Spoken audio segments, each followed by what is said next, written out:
एक इंसान जिसके पास सुपर पावर आ जाए और वो चूंटी के साइज के बराबर हो सकता है और वो चूंटियों पर हुकूमत भी कर सकता है और किस तरह वो सुपर हीरो बनकर इस दुनिया को बचा सकता है, ये जानेंगे हम आज की कहानी में। तो चलते हैं आज की कहानी की तरफ।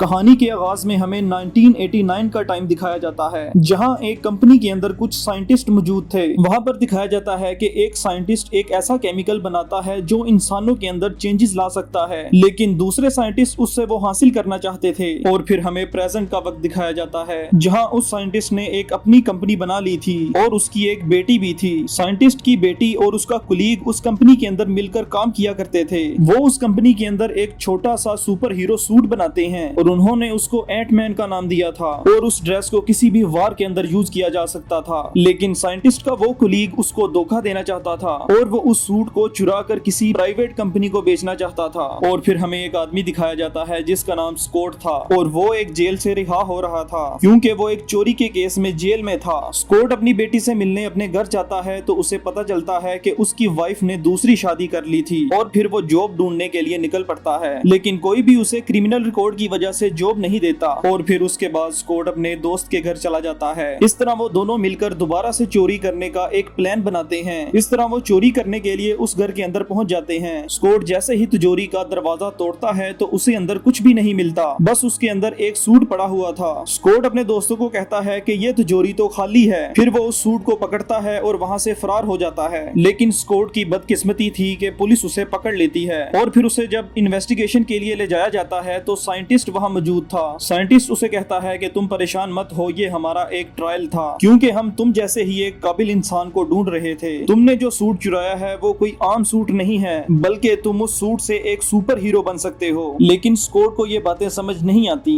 एक दिन जब वो लॉकर के अंदर बैठा होता है तो कुछ चूंटियां उसके पास आती हैं और वो अपने साथ एक सूट भी लेकर आती हैं। स्कॉट वो सूट पहनता है और एक चूंटी के साइज के बराबर हो जाता है और वहां से फरार हो जाता है। असल में यही उस सूट की सुपर पावर भी थी। स्कॉट उसके बाद साइंटिस्ट के घर पहुंच जाता है। साइंटिस्ट उसे बताता है कि मेरी बेटी और उसके कुलीग ने एक येलो कलर का ड्रेस तैयार किया है, लेकिन उसका कुलीग वो ड्रेस एक गलत पर्पस के लिए यूज करना चाहता है। लेकिन मैं चाहता हूं कि तुम उस कंपनी के अंदर जाओ और उस ड्रेस को चुरा कर मेरे पास ले आओ। साइंटिस्ट उसे कहता है कि मैं तुम्हें अपनी बेटी से मिलवाऊंगा जो कि तुम्हें लड़ने के तरीके सिखाएगी ताकि तुम उस सूट के काबिल बन सको। इस तरह स्कॉट जाकर उसकी बेटी से मिलता है और वो उसे बताती है कि मैं तुम्हें उस सूट को चोरी करने में तुम्हारी मदद करूंगी। इस तरह वो लड़की स्कॉट को ट्रेन करने लगती है। उसके बाद साइंटिस्ट की बेटी साइंटिस्ट के पास जाती है और उसे पूछती है कि हमारी माँ कहाँ है। साइंटिस्ट उसे बताता है कि एक दिन मैं और तुम्हारी माँ एक मिशन पर गए थे। हम दोनों ने सूट पहने हुए थे और तुम्हारी माँ ने अपना साइज काफी ज्यादा छोटा कर लिया था और इस तरह वो कहीं गुम हो गई। और स्कॉट भी उनके पास मौजूद था और उनकी सारी बातें सुन रहा था। साइंटिस्ट उन्हें बताता है कि सूट को हम एक लिमिट तक ही छोटा कर सकते हैं। अगर हम अपना साइज ज्यादा छोटा कर लेते हैं तो हम क्वांटम के अंदर खो जाते हैं। और फिर स्कॉट को दिखाया जाता है जो कि सूट पहनकर तैयार हो चुका था। साइंटिस्ट उसे कहता है कि अब तुम तैयार हो चुके हो, इसलिए उस कंपनी की तरफ तुम्हें निकलना पड़ेगा।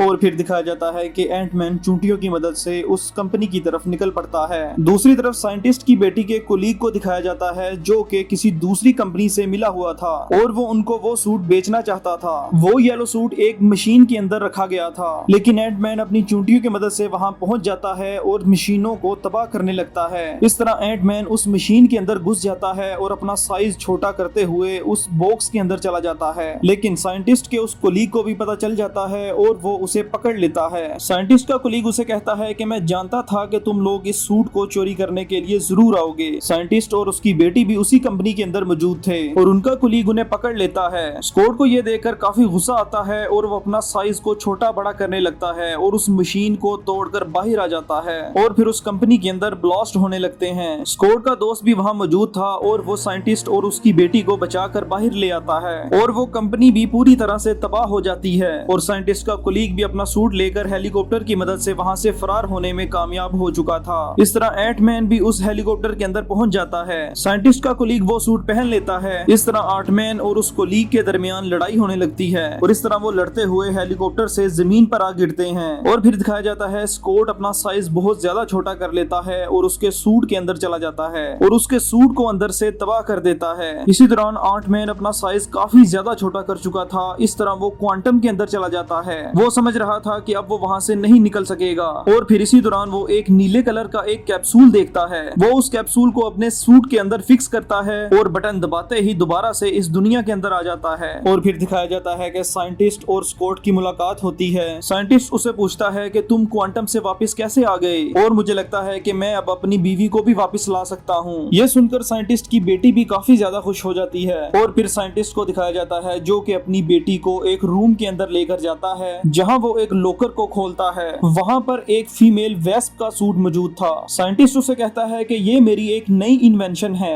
और ये मैंने खास तुम्हारे लिए बनाया है। और इस तरह एंटमैन पार्ट 1 खत्म हो जाता है। एंटमैन पार्ट 2 देखने के लिए आप हमारे चैनल को सब्सक्राइब करें और बेल आइकन को लाजमी प्रेस करें ताकि इस तरह की मजीद मजेदार कहानियां आप तक पहुंचती रहें।